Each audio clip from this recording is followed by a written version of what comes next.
Assalamualaikum warahmatullahi wabarakatuh. Pemirsa, dunia dilanda wabah virus corona.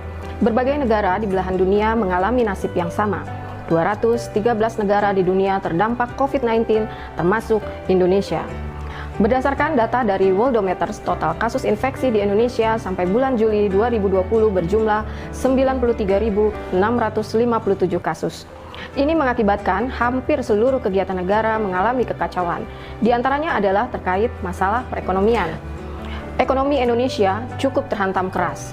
Komite Stabilitas Sektor Keuangan memperkirakan pertumbuhan ekonomi Indonesia akan turun ke 2,3%, bahkan dalam skenario terburuk bisa mencapai minus 0,4%.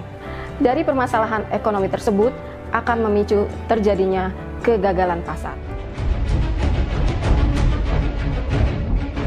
Kegagalan pasar merupakan suatu kondisi pasar yang gagal dalam melaksanakan fungsinya untuk mengalokasikan sumber-sumber ekonomi secara efisien dalam menghasilkan barang dan jasa. Kegagalan pasar adalah suatu kondisi di mana pasar mengalami kegagalan dalam menyediakan kebutuhan dasar secara efisien atau ketimpangan antara produsen dan konsumen. Kegagalan pasar terjadi karena mekanisme pasar tidak berfungsi secara efisien dalam mengalokasikan sumber-sumber ekonomi yang ada dalam masyarakat menghasilkan. Di tengah pandemi COVID-19 terlihat dengan jelas tanda-tanda kegagalan pasar melanda Indonesia. Apa saja bentuk kegagalan pasar yang terjadi selama masa pandemi COVID-19? Yuk, ikuti saya.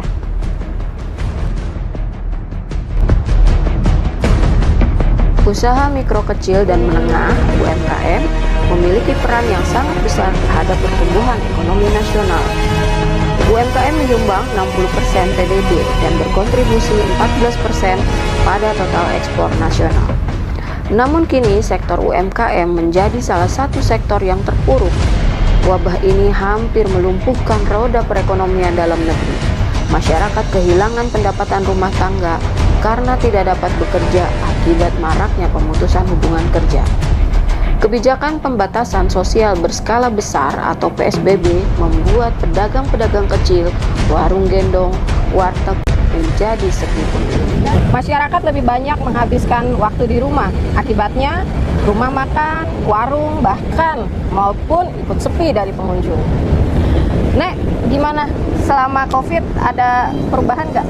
Sebelum COVID, saya mendapatkan 200.000. Sesudah COVID paling 20.000. Gitu ya, Nek? Yang pengaruh ya, Nek ya? Ya, pengaruh.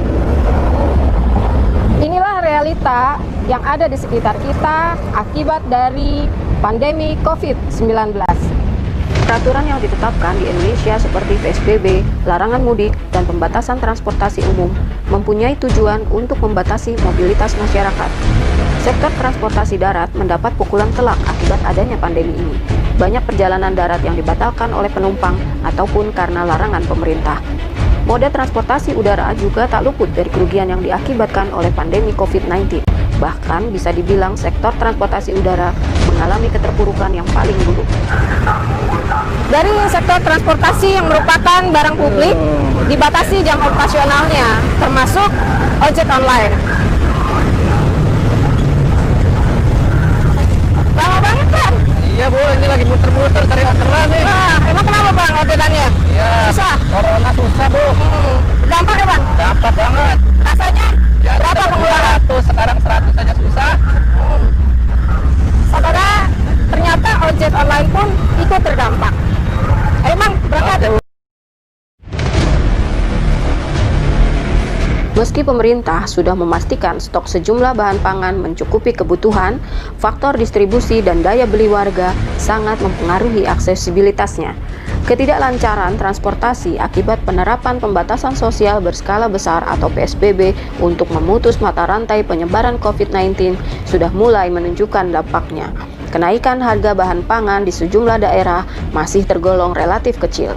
Namun, pemerintah harus mewaspadai permainan para mafia pangan. Dari sektor perdagangan, terjadinya inflasi terutama sembako yang mengalami kenaikan harga yang cukup signifikan. Bahkan pada awal kasus COVID pertama terjadi di Indonesia, sudah terjadi krisis yang diakibatkan oleh panic buying, sehingga terjadilah krisis kelangkaan barang. Sektor pariwisata selama ini digadang-gadang sebagai sumber kontribusi devisa terbesar kedua bagi Indonesia. Namun, pandemi COVID-19 mengubah semuanya. Sejumlah stimulus yang disiapkan pemerintah untuk membangkitkan sektor pariwisata tak mampu membendung dampak negatif COVID-19. Dari sektor pariwisata pun kita lihat banyak terjadi penutupan lokasi wisata. Contohnya adalah Taman Impian Jaya Ancol. Ini membuktikan bahwa pariwisata juga mengalami dampak dari COVID-19.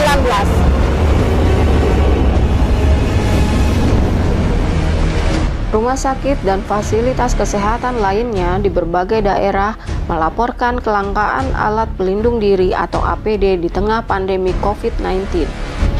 Sesuai peraturan Menteri Kesehatan Nomor 8 Tahun 2010, penggunaan APD merupakan prosedur utama dalam kegiatan pelayanan kesehatan yang bertujuan mengantisipasi resiko keselamatan dan kesehatan kerja para petugas. Dari sektor kesehatan, di mana pemerintah masih belum dapat memenuhi kebutuhan atas alat pelindung diri dan masker untuk tenaga medis, sehingga sempat ditemukan kelangkaan alat pelindung diri dan alat medis di beberapa rumah sakit. Lalu, apa solusi dalam mengatasi problem ini?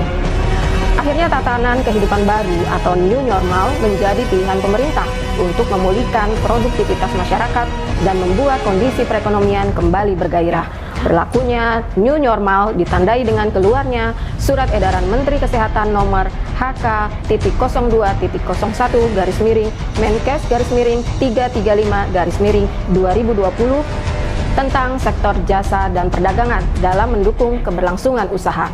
New normal ditempuh pemerintah untuk menyelamatkan kondisi perekonomian negara serta menekan resiko PHK karyawan oleh pelaku industri.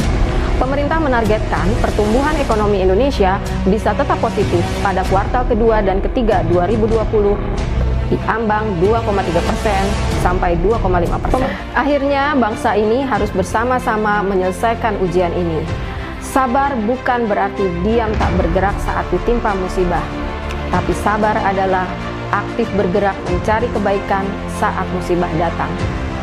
Kadang ketika kamu berada di tempat gelap, kamu pikir telah terkubur, tetapi sebenarnya kamu telah ditanam. Saya Nining Sulastri, salam optimis. Wassalamualaikum warahmatullahi wabarakatuh.